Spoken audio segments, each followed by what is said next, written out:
어제부터 시작된 위임식, 위임 제식에 관한 부분이 이어지고 있습니다. 이 제사장을 세우는 어떤 과정 가운데 세 가지 제사가 등장하는데요. 어제 본문에서 속죄제와 번제가 드려졌고 오늘 이 위임식에서 가장 중요한 부분이 이제 이어지고 있습니다. 22절에 보시게 되면 또 다른 순양 곧 위임식의 순양을 드릴세 아론과 그의 아들들이 그 순양의 머리에 안수하매라고 되어 있습니다. 또 다른 순양이라고 하는 것은요, 이제 두 번째 순양이 드려지고 있는 장면인데요. 이 두 번째 순양은 위임식 순양이라고 불려졌습니다.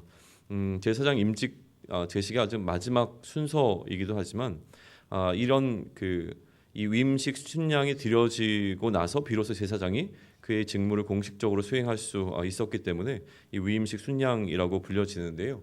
위임이라고 하는 말 자체를 조금 생각해 볼 필요는 있는 것 같습니다. 문자적으로는 채우다, 또 손을 채우다라고 하는 의미를 갖고 있는 것이 위임이라고 하는 단어가 갖고 있는 뜻인데요. 나중에 27절에 넘어가게 되면 이 위임식에서 드려진 제물을 이들 제사장이 되어질 사람들의 손 위에 두는 장면이 등장을 합니다. 마찬가지로 위임받았다라고 하는 것을 상징적으로 보여주는 행위일 것으로 해석되어지고 있는데요. 이 히브리어에서 사용된 채우다라고 하는 이 말이 헬라어에서 번역이 되면서 어떤 의미로 사용되냐면 자기의 모든 것을 헌신하다라고는 헌신의 개념이 더하여집니다. 또 완전케 한다라는 의미가 포함되어져서요. 성별이라는 뜻과 아울러 직무에 헌신한다라는 의미를 포함하는 것으로 확대되어지게 되어지는데요. 히브리서 5장 9절에 가게 되면 이 구약에서 사용된 단어를 신약에서 사용하면서 이 의미로 사용을 하고 있습니다. 예수께서 십자가에 고난 받으신 후 온전하게 되었은즉이라고 얘기할 때 이 온전함이 똑같이 이 위임이라고 하는 단어가 번역된 의미로 사용됩니다. 무슨 얘기냐면 이러한 위임받은 직임이라고 하는 것은 온전하게 하는 것과 연결되어 있는 것으로 이해할 수 있는 것인데 그 온전케 하는 것의 가장 결정적인 모델이 예수님께서 되어진 것이죠. 하나님을 받은 그 명령을 온전하게 이루신 그 예수님을 통하여 이 제사의 완전성이라고 하는 부분은 다시 한번 또 우리가 묵상해 볼 수 있는 부분인 것 같습니다. 23절과 24절로 넘어가겠습니다. 제가 있습니다. 모세가 잡고 그 피를 가져다가 아론의 오른쪽 귓부리와 그의 오른쪽 엄지손가락과 그의 오른쪽 엄지발가락에 바르고 아론의 아들들을 데려다가 모세가 그 오른쪽 귓부리와 그들의 손의 오른쪽 엄지손가락과 그들의 발의 오른쪽 엄지발가락에 그 피를 바르고 또 모세가 그 피를 제단 사방에 뿌리고 라고 되어 있는데요. 왜 이렇게 신체의 특정한 부분에 피를 발랐을까라고 하는 것이 궁금증입니다. 특별히 대부분의 학자들이 이제 오른쪽이라는 부분이 강조되어 있기 때문이라고 이야기하기도 하고요. 또 귀는 여호와의 명령을 듣는 기관이고 손은 그 명령을 행하게 되는 기관이고 또 발이라고 하는 부분은 그 하나님의 방식으로 걸어감을 의미한다라고 이제 의미 부여를 하게 되어서 이렇게 해석을 하더라고요. 제사장은 하나님의 거룩한 사명을 위하여 귀와 손과 발을 거룩하게 해야 한다. 라고 이해하게 되는데 큰 무리가 있는 것 같지는 않습니다. 그러나 조금 더 본질적인 의미라고 여겨지는 해석은 이런 것들이 있습니다. 번제단의 뿔이라고 하는 부분에 피를 바르는 행위들이 있었거든요. 마찬가지로 신체 기관의 뿔이라고 여겨지는 부분에 이 피를 바름으로 말미암아 제사장 자체도 여호와를 섬기는 그 번제단에 사용된 것들과 마찬가지로 섬기는 일에 구별되어 드려졌다라는 의미로 좀 이해하는 것이 조금 더 본질적인 의미인 것 같고요. 좀 흥미로운 해석은 이런 것들이 있습니다. 예전에 피부병에 걸리는 자라고 하는 사람은 죽음의 영역에 속한 자라고 이해를 했습니다. 피부병이 걸리면 그래서 죽음의 영역이라고 불려졌던 진영 바깥에 거하도록 했고요. 나중에 몸이 회복되어져서 진영 안으로 들어올 때에 피뿌림이라고 하는 과정을 거쳤습니다. 그래서 신체 일부분에 이 피를 바르는 과정을 통해서 죽음의 영역에서 삶의 영역으로 넘어오는 그 예식과 같은 행위를 했었는데요. 마찬가지로 그런 의미에서 제사장 역시 삶과 죽음이라고 하는 경계선상에 놓여 있는 직분으로 본 겁니다. 죽음이라고 하는 영역에서 제사를 통하여 삶이라고 하는 영역으로 나아가는 그 중간 지점에 제사장이 있었기 때문에 그러한 의미 속에서 삶과 죽음을 나누는 어떤 제의적인 공간을 섬기는 제사장의 의미로 이 뿌림이라고 하는 피를 바르는 행위들이 있었을 것이라고 해석하게 되는데 굉장히 설득력 있고 또 좋은 해석이라고 생각이 되어집니다. 그렇게 한번 이해하시면 좋을 것 같고요. 25절과 26절을 넘어가겠습니다. 그가 또 그 기름과 기름진 꼬리와 내장에 덮인 모든 기름과 간 커플과 두 콩팥과 그 기름과 오른쪽 뒷다리를 떼어내고 여호와 앞 무교병 광주리에서 무교병 한 개와 기름 섞은 떡 한 개와 전병 한 개를 가져다가 그 기름 위에와 오른쪽 뒷다리에 놓아라고 되어 있습니다. 다르게 만들어진 새 형태의 떡이 등장하고요. 순양의 특정한 부분들 위에다가 이 떡을 올려 놓게 되어집니다. 그리고 27절로 넘어가게 되면 그 전부를 아론의 손과 그 아들들의 손에 두어 여호와 앞에 흔들어 요제를 삼게 하고라고 기록되어 있는데 아까도 말씀드렸지만 손에 올려놓는 행위는 이 위임 받았다라고 하는 것을 상징적으로 나타내는 행위가 되어질 것이고요. 또 여호와 앞에서 흔들어 요제를 삼는 것은 무슨 의미라고 말씀드렸습니까? 예전에 화목제 월요일에 살펴볼 때 나왔던 부분인데요. 이 흔든다고 하는 것은 구별한다는 것이죠. 세상 속에 속해 있던 어떤 것이 흔드는 이 행위를 통하여서 하나님께 속한 것으로 구별되는 이 요제라고 하는 것을 여기서도 여전히 실행하고 있는 겁니다. 그리고 28절로 넘어가겠습니다. 그리고 여기서요. 실제로 지금 이렇게 흔들어서 요제를 삼고 있는 사람이 누구냐면 아론과 그의 아들들인데요. 이게 어떻게 보면 공식적인 그들의 첫 제사장으로서의 직무가 시작되는 시점으로 바라보는 것을 좀 볼 수가 있습니다. 28절로 넘어가겠습니다. 모세가 그것을 그들의 손에서 가져다가 제단 위에 있는 번제물 위에 불사르니 이는 향기로운 냄새를 위하여 드리는 위임식 제사로 여호와께 드리는 화제라라고 되어 있습니다. 제단 위에 있는 번제물 위에다 놓았다고 하는 것은 아까도 말씀드렸지만 이 위임식에는 세 가지 제사가 필요했거든요. 그래서 이미 두 가지 제사인 속죄제와 번제가 드려졌습니다. 그리고 이제 마지막 제사를 드릴 때에 이미 드려진 그 번제물 위에 이것을 불사르는 행위가 좀 이어지고 있는 것입니다. 29절로 넘어가겠습니다. 이에 모세가 그 가슴을 가져다가 여호와 앞에 흔들어 요제를 삼으니 이는 위임식에서 잡은 순양 중 모세의 몫이라 여호와께서 모세에게 명령하심과 같았더라라고 되어 있습니다.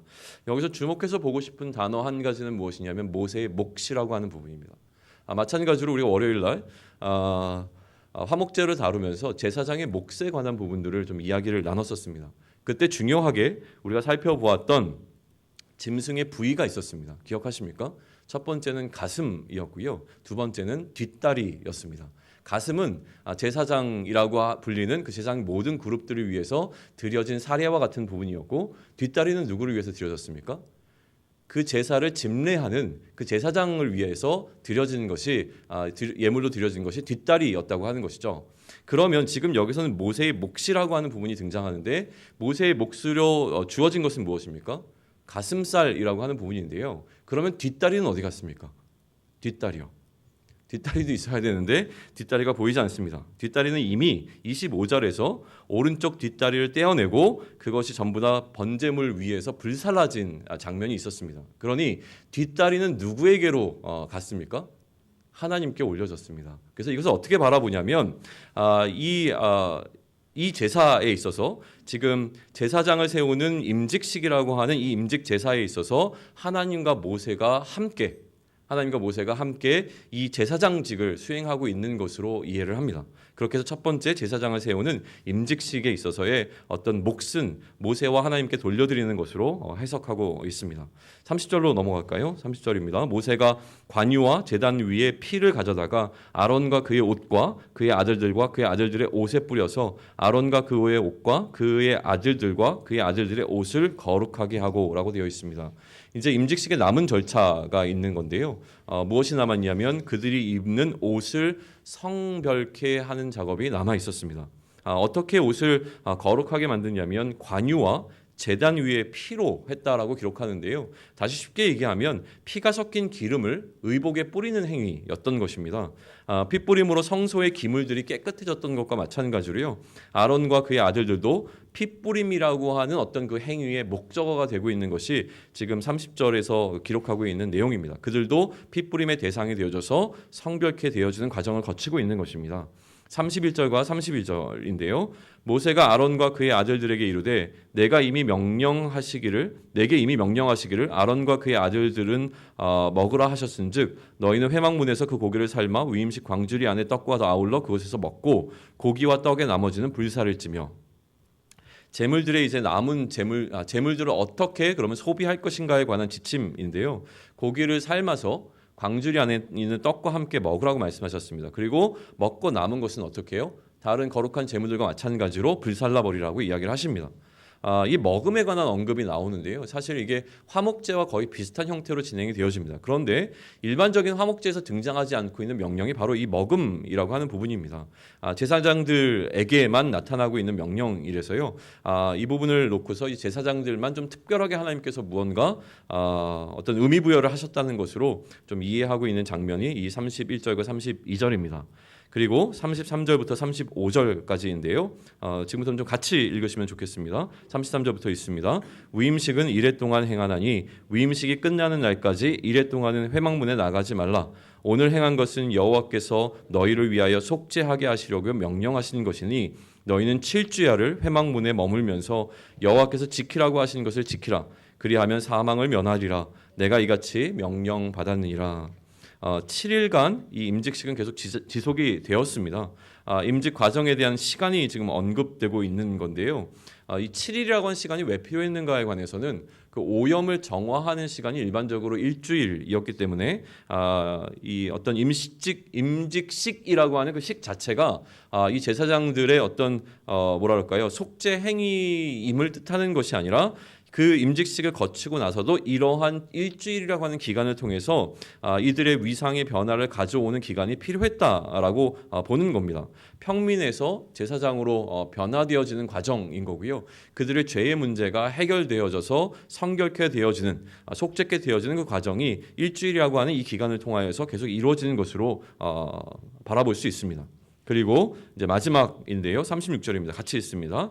아론과 그의 아들들이 여호와께서 모세를 통하여 명령하신 모든 일을 준행하니라. 이제 마지막으로 명령에 대한 성취에 관한 언급으로 이 전체적인 단락이 마무리가 되어지고 있습니다. 이제 이러한 과정을 통해서 이들은 이스라엘 백성을 위한 각종 제사를 드릴 수 있는 위치에 서게 된 것이죠. 이 내용을 살펴보면서 그러면 이 제사장이 세워지는 임직식이라고 하는 이 과정 가운데서 오늘 우리의 삶을 통해서 우리가 좀 생각해 볼 부분이 어디 있는가라고 하는 부분인데요. 먼저 언급하고 싶은 것은 무엇이냐면 위임을 받는 부분입니다. 위임인데요. 아까도 말씀드렸지만 위임이라고 하는 것은 손을 채우다라고 하는 의미가 있는 것이죠. 그러니 우리는 우리의 손을 무엇으로 채울 것인가라고 하는 것을 고민해 볼 필요가 있는 겁니다. 제사장의 삶이 거룩한 일 위에는 어떤 것으로 채워질 수 없었던 것과 마찬가지로 우리 역시 우리의 손을 무엇으로 채울까에 대해서 좀 생각해 볼 필요가 있는 것 같습니다. 마찬가지로 이 위임은 손을 채우다라는 의미뿐만이 아니라 나중에 순종과 헌신이라고 하는 의미로도 확대져서 이해가 되어집니다.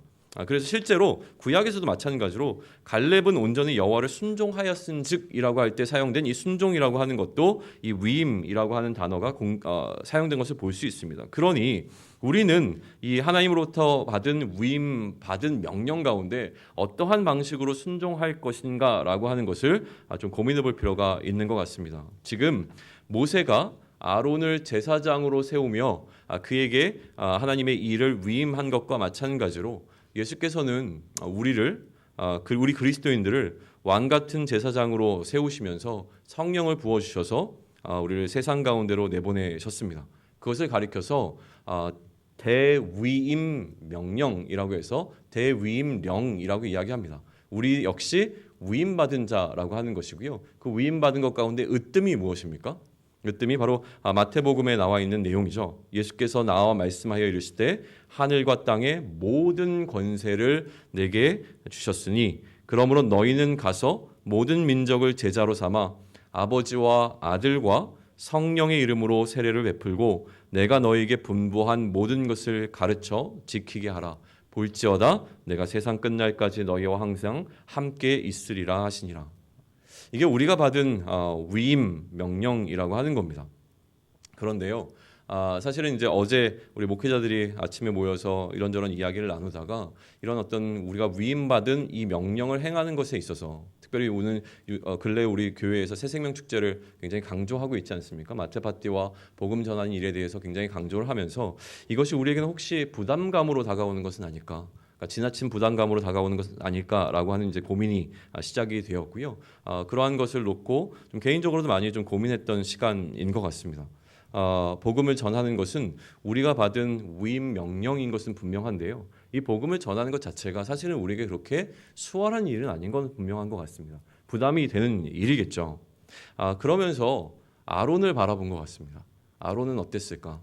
그가 이 제사장이라고 하는 직분을 하나님으로부터 위임받으면서 그의 마음 가운데는 기쁨이 가득했을까 아니면 부담이 가득했을까라는 생각을 좀 하면서 본문을 다시 한번 살펴봤던 것 같습니다. 아론이 누구입니까? 아론은 지금 제사장으로 세워지고 있습니다. 그런데 아론은 사실 하나님 앞에 큰 죄를 지었던 자였습니다.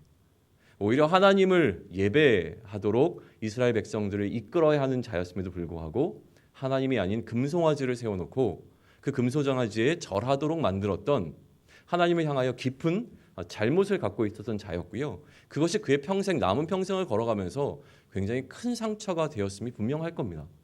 백성들 가운데서 그가 책망받고 질책받고 늘 무언가 이렇게 마음속에 불편함과 또 뭐라 할까요? 주눅 들어 있는 상태로 갈 수밖에 없었던 것이 아론이 처해 있는 그의 포지션이라고 하는 것을 예상해 보는 것은 어렵지 않습니다. 그런데 하나님께서 누구를 세우십니까?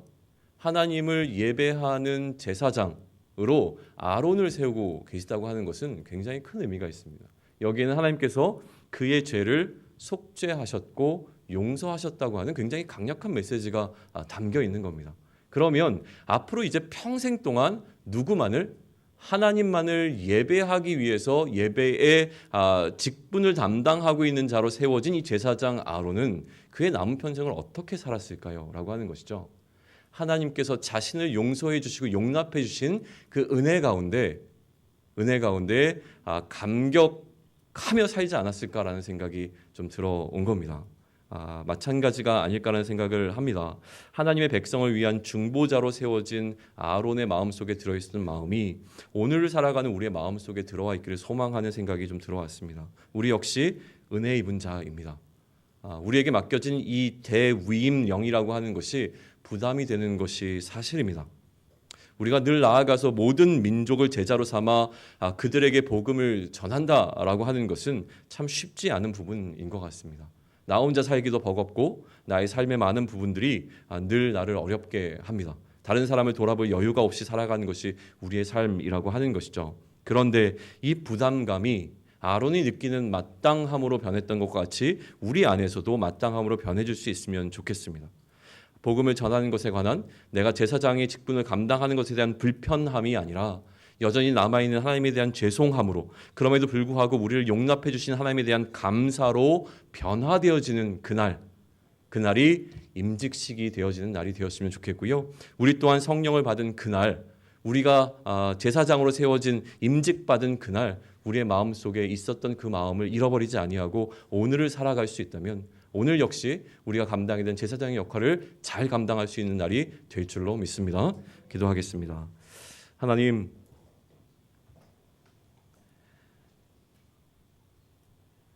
용서받을 수 없는 죄인인 우리를 부르셔서 우리를 위하여 전부를 내어주시고 아낌없이 다 쏟아주시고 그로 말미암아 우리를 속죄하여 주셔서 참 감사합니다.